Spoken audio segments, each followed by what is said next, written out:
పెట్టుకోండి. దానియేలు 21 రోజులు పెట్టుకున్నాడు.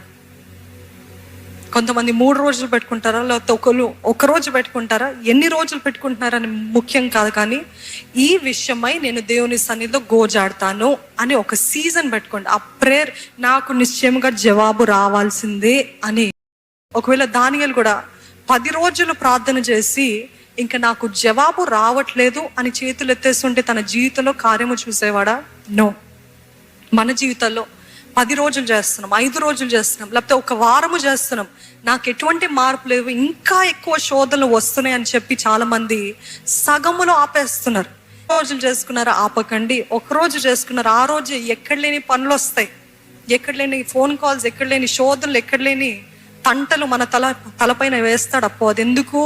ఆ ప్రార్థన చేయొద్దని ఇంకా ఎక్కువగా ప్రార్థన చేయండి. ఆ రోజు కుదరట్లేదా, ఇంకో రోజు పెట్టుకోండి. పాత స్నేహితురాన్ని, ఇక్కడ రావా, అక్కడ రావా, నేను ఇది చేద్దాం అనుకుంటున్నాను, ఇది చదువుదాం అనుకుంటున్నాను, అప్పుడే వస్తుంది ఫోన్ కాల్ కదా. కాన్వర్సేషన్స్ కట్ చేయండి. మీ మంచి కోసమే, మీ భవిష్యత్ కోసమే, మీ జీవితం కోసమే. అక్కర్లేని మాటలు, అక్కర్లేని స్నేహాలు, అక్కర్లేని గాసిప్స్ మనకు అక్కర్లేదు. దృష్టి కలిగి జీవిద్దాం. ఈరోజు మన జీవితంలో అలాగనే గ్రోత్ లేదు.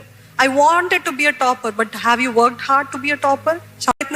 ప్రయత్నిస్తాను, నేను చేస్తాను అంతే. అది రాత్రైనా పగలైనా, నాకు కష్టం వచ్చినా, నిద్ర వచ్చినా, ఏదైనా తిండి ఉన్నా లేకపోయినా, నేను అనుకున్నది నేను చేస్తాను, సాధిస్తాను.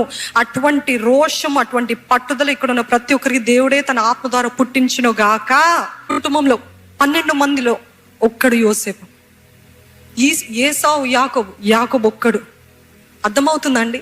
ఒక్కరు చాలు కుటుంబం అనంతటిని కూడా ఎదుగుదలలోకి నడిపించడానికి. ఆ ఒక్కరైనా పర్వాలేదు, పట్టుదలతో ప్రార్థన చేస్తాను, పట్టుదలతో వెళ్తారండి. ఇప్పుడు అట్లాంటి వాటికి జవాబు రావు. ఒకవేళ వచ్చిన దేవుడు అంటాడు, సర్లే అంత అడుగుతుంది కదా, అనుమతిద్దాము, తర్వాత అనుభవిస్తుంది.